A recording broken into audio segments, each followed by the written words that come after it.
আসসালামু আলাইকুম সবাইকে।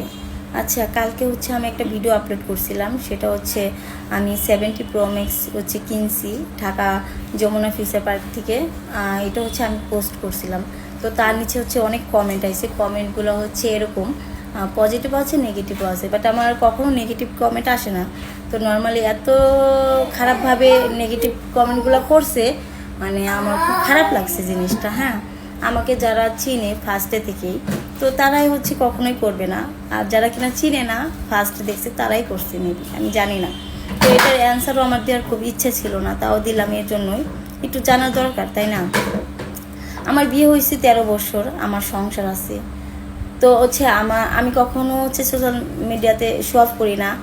তো মানুষ বাড়ি করলে বাড়ির ভিডিও দেখায়, এই সেই কিনলে তার ভিডিও দেখায়, আমি কখনোই করি না। এই যে এই বাড়িটা দেখতেছেন, এটা আমার হাজবেন্ডের নিজের। শহরে একটা বাড়ি থাকা কিন্তু বিশাল কিছু। তো আমাদের বাড়ি সাভার, নিজেদের বাড়ি, আমার শ্বশুর বাড়ি। তো আমার হাজবেন্ড বাংলাদেশে থাকে, সে একজন ফার্মেসি। হ্যাঁ, ফার্মেসি আছে তার নিজের। তো আমার সন্তান আছে 2জন, আমার আমার আমার সংসার আছে। তো তার জন্য একটা আইফোন দেওয়াটা কিন্তু কোনো ব্যাপার না, এটা কোনো ব্যাপার না। আর সেখানে আমি 5 বছর পর একটা ফোন কিনছি।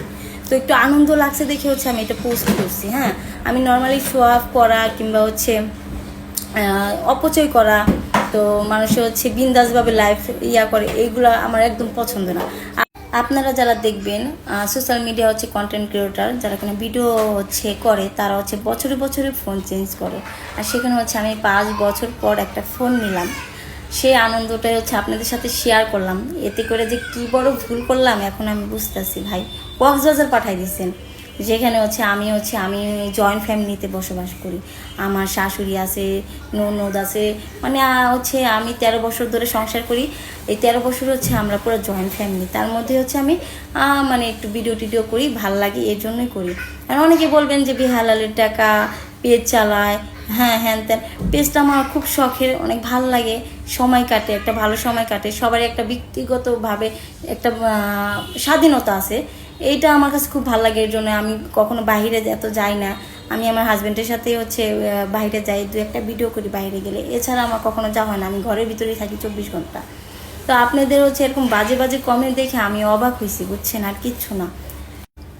আর অনেকেই বলে আপনি ভিডিও করেন কেন, জাহান্নামে যাবেন, এই যাবেন, সেই যাবেন। আচ্ছা ভাইয়া, একটা কথা বলি, হ্যাঁ, কে জান্নাতে যাবে, কে জাহান্নামে যাবে, কেউ জানে না। আপনি যে কমেন্ট করছেন, আপনি যে খুব জান্নাতে চলে গেছেন আমাকে এই কমেন্ট কইরা, তাও কিন্তু না। তো যার যার চিন্তা তার করতে হবে, তাই না? এখন অবশ্যই আপনি জান্নাতে যাওয়ার জন্য আপনি ওই কাজগুলো আপনার করতে হবে। আপনি ফেসবুক খুলছেন, মেয়েদের নাচানাচি দেখেন, মানুষকে বাজে কমেন্ট করেন, তাহলে আপনি জান্নাতে চলে যাবেন, এটা কোনো কথা না। ওকে, এখন আপনি আপনার কথা চিন্তা করবেন, অবশ্যই আমি আমার কথা চিন্তা করব। এখন আপনি আমারে নিয়ে চিন্তা করে আপনি জান্নাতে চলে যাবেন, এখানে এটা কোথাও লেখা নাই, তাই না? তো এইটা গীবত গাওয়া হয় আরও, বুঝছেন? এখন আমি কি করলাম না করলাম এটা আপনি চিন্তা করে লাভ আছে এখন? এখন আপনি কি আমার কবরে যায় আপনি আমার সুপারিশ দিবেন? বলেন, এইগুলো কোনো কথা? তো কারো বিষয়ে পুরোপুরি না জেনে উল্টাপাল্টা কমেন্ট করবেন না। আমার সুন্দর একটা সংসার আছে, আমার হাজব্যান্ড আছে, অনেক ভালো একজন হাজব্যান্ড। আমি চাই তার সাথে সারাটা জীবন যেন আমার এভাবেই চলে যায়। আমার হাজব্যান্ড কখনো সোশ্যাল মিডিয়ার সামনে আসে না।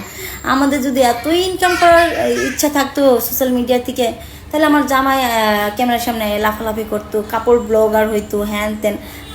তার যে ব্যবসা, সে অনেক ভালো আছে, সে ফার্মেসি কি ওষুধ টষুধ বিক্রি করে, আলহামদুলিল্লাহ সে অনেক ভালো আছে, কখনো মিডিয়ার সামনে আসতে চায় না। আমি করি, আমার ভাল লাগে, তাই এটা আমার পুরো ব্যক্তিগত ব্যাপার। আর হ্যান ত্যান এইসব ব্যাপারে কখনো মানুষকে না জানে, না যাচাই বাছাই করে কখনো কমেন্ট করবেন না। তার ব্যাপারে জানবেন, তারপরে কমেন্ট করবেন। ওকে, ধন্যবাদ।